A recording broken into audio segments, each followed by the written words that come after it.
Terus. Nah, kalau ini cerita yang sangat terkenal tentang Thales. The Astrologer Who Fell into a Well. Ini cerita tentang Thales yang kecemplung, apa bahasa Indonesianya kecemplung itu? Ter iya, tercebur.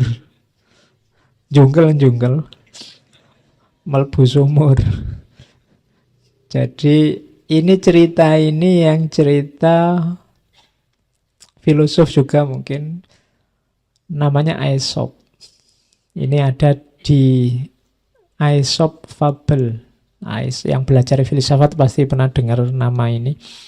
Aesop itu sebenarnya mantan budak dari Yunani yang suka dongeng.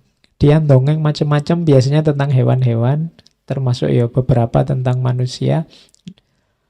Di bukunya Aesop itu yang tentang dongeng-dongeng yang judulnya Aesop Fable itu ada cerita ini. The Astrologer Who Fell into a Well. Tentang Thales. Padahal Aesop sama Thales ini sebenarnya sejaman. Cuma memang pamornya Thales luar biasa. Jadi orang menjadikan Thales sebagai pijakan kalau ingin mengucapkan sesuatu yang bagus, yang berguna, yang bijaksana. Nah, termasuk ceritanya Thales ini. Jadi Thales itu suatu ketika jalan sambil mikir tentang benda-benda langit. Ya karena mikir tentang benda-benda langit kan dia ndanga. Apalagi bahasa Indonesianya ndanga itu. Dia mendongak. Ya, mendongak. Karena dia ndongak, dia tidak sadar di depannya ada sumur. Akhirnya dia kecemplung sumur.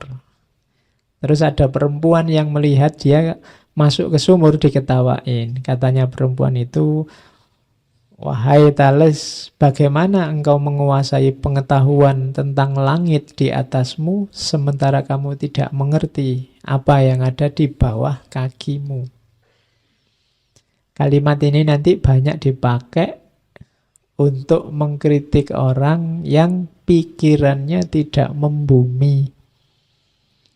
Jadi mikir ndaki-ndaki, duhur-duhur, tapi dia sendiri nggak menginjak tanah. Habis ngomong tinggi-tinggi, terus akhirnya, "Mbak, aku pinjem duitnya." Ya, walah ujungnya ternyata ke situ tuh. Jadi buminya sendiri masih goyang, dia bahas langit. Jadi itu kritik pada orang idealis. Jadi pikiran-pikirannya terlalu merangit, kurang realistis. Bukan berarti ideal-ideal itu salah, cuma ya kamu perhatikan juga pijakanmu. Kalau tidak nanti kamu kecemplung sumur. Kalau tidak nanti kamu terjebak sendiri oleh pikiran-pikiranmu. Tersandra sendiri oleh ideal-idealmu, sementara kamu sendiri jatuh. Jadi itulah The Astrologer Who Fell into a Well. Jadi nanti kalau ada punya teman idealis, bisa kamu ceritain ini. Suatu ketika, Thales gitu. Nah, kalau dia marah, "Lu, aku ndak nyinggung, cuma cerita." Oke, kapan-kapan kamu cari buku itu, bisa kamu download gratis dalam bahasa Inggris. Judulnya Aesop Fable.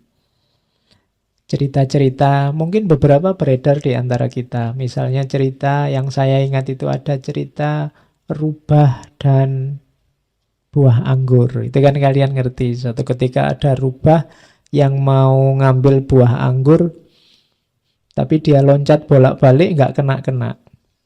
Akhirnya dia putus asa terus bilang, "Alah, paling anggurnya itu kecut, asem. Nggak usahlah diambil, ngapain. Padahal tadi sudah mati-matian mau ngambil terus nggak jadi." Itu ada di Aesop Fable. Ceritanya pendek-pendek, sederhana. Tapi sebenarnya kalau dipikir ada makna-maknanya yang dalam.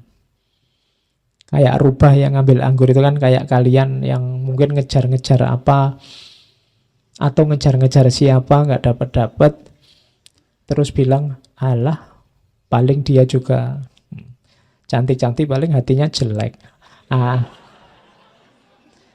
yang penting kan hatinya kan, terus kamu mundur. Itu sebenarnya kayak cerita rubah tadi. Mentang-mentang kamu nggak bisa dapat terus menjelek-jelekkan. Mentang-mentang iri terus kamu jelek-jelekkan. Nah, itu cerita rubah dan anggur. Itu ada di Aesop Fable. Oke, jadi ini gambaran popularitas seorang Thales. Dia banyak dipakai, anekdot-anekdotnya banyak tersebar. Termasuk ini. Nggak usah dibaca ya, kecil-kecil. Tulisannya saya dongengi sebentar saja. Ini cerita bahwa Thales ini memang kabarnya tidak menikah. Sampai meninggal di usia 70-an.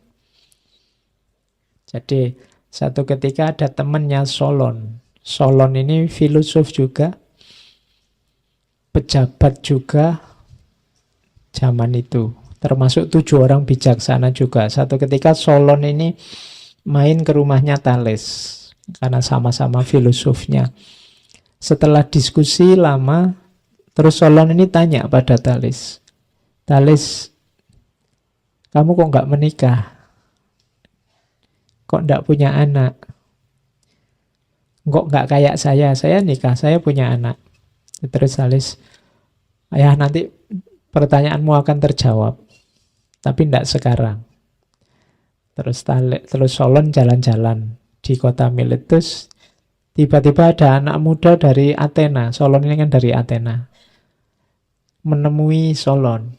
Anak muda ini bilang, Solon, saya dari Athena, saya dapat kabar pas waktu jalan-jalan di sana, ada anak muda yang meninggal. Bapaknya anak muda ini katanya sedang tidak di rumah. Solon kaget. Wah, kok ada anak muda meninggal? Bapaknya tidak di rumah, jangan-jangan anakku. Terus dia tanya, kamu kenal siapa yang meninggal? Saya orang Athena. Mungkin aku kenal, coba namanya siapa? Katanya muda itu, saya tidak tahu namanya, tapi katanya bapaknya namanya Solon. Wah, langsung hancur hatinya Solon, nangis-nangis, pokoknya dia shock langsung. Begitu dia shock, Thales datang sambil cengenges-cengenges. Ya, Solon, sahabatku, ngapain kamu kok nangis? Kamu tidak dengar kabar ya? Anakku meninggal tadi, dikabari mas-mas tadi yang datang. Terus Thales bilang, tenang aja, wong itu drama. Bahasa hari ini tenang aja itu prank. Ya. Jadi itu cuma prank. Anak muda tadi ya aktor, bintang film. Tak suruh acting cerita bahwa dia barusan dapat anakmu meninggal. Jadi ternyata ada contohnya ya, ini prank zaman Yunani. Oke.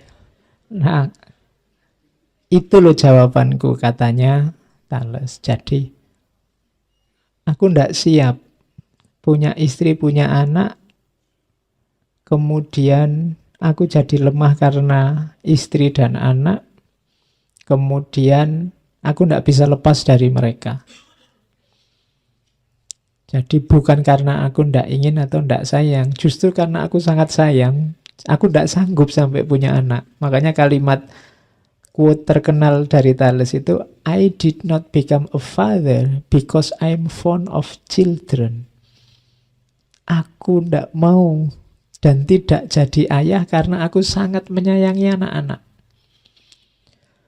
Saking sayangnya sampai aku ndak tega kalau punya anak. Jangan-jangan aku menyakitinya, gampang-gampangan ngono. Jangan-jangan karena aku dia nanti susah. Nanti dalam ceritanya Thales ini memang ndak nikah, ndak punya anak, tapi dia ngangkat anak ponakannya. Jadi itu salah satu argumennya Thales. Yo, argumennya boleh kalian setuju apa tidak setuju, tapi yang jelas apapun yang dia lakukan dia punya argumennya. Tidak asal. Jadi ndak punya anak karena sangat sayang sama anak-anak. Gitu. Oke. Ya sama kalau kamu misalnya jomblo ndak punya pasangan, kan kamu bisa, saya itu karena sangat penyayang, kan gitu. Ya, saya itu cinta kemanusiaan. Semua manusia saya anggap saudara. Karena semua saudara, kalau dalam Islam kan tidak boleh dinikah. Akhirnya saya ndak nikah-nikah. Oke, terus.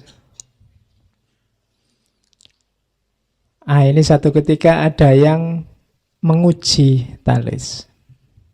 Jadi Thales, kamu anaknya orang kaya, tapi terus seneng filsafat. Hidupmu kok jadi kayak gitu ya? Kok ndak kaya-kaya amat sekarang? Lama-lama hartamu habis. Gunanya apa kamu belajar filsafat? Kok hidupmu tambah susah?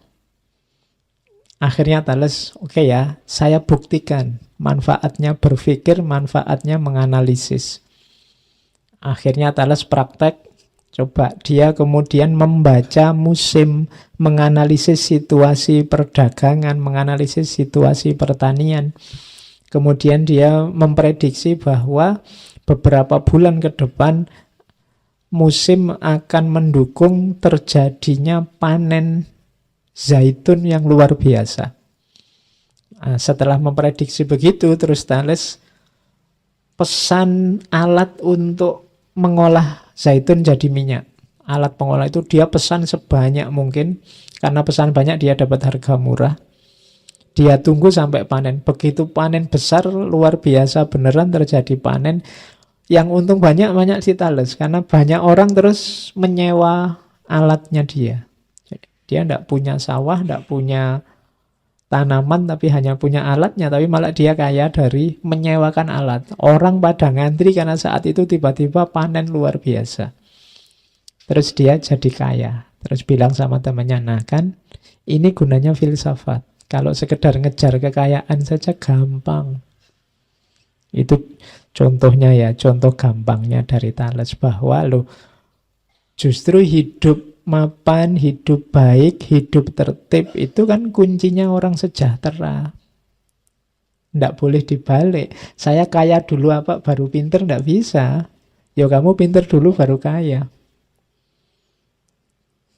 Jadi prosesnya jangan dibalik. Saya belajarnya nanti aja, Pak. Kalau uang saya banyak ya belum. Kamu pinterlah dulu, belajarlah dulu, nanti uangnya datang sendiri. Berkualitaslah dulu dirimu, nanti harta dunia itu datang padamu. Ya ini tidak cuma logika, kan Allah juga berjanji begitu. Yarfa'illahu alladhina amanu minkum walladhina utul ilma darajat. Orang-orang yang diberi ilmu pasti sekaligus nanti derajatnya diangkat oleh Allah. Ini yang ngomong Allah. Jadi tenang saja, filsafat berguna kok. Oke. Jadi itu anekdot-anekdot yang berhubungan dengan Thales.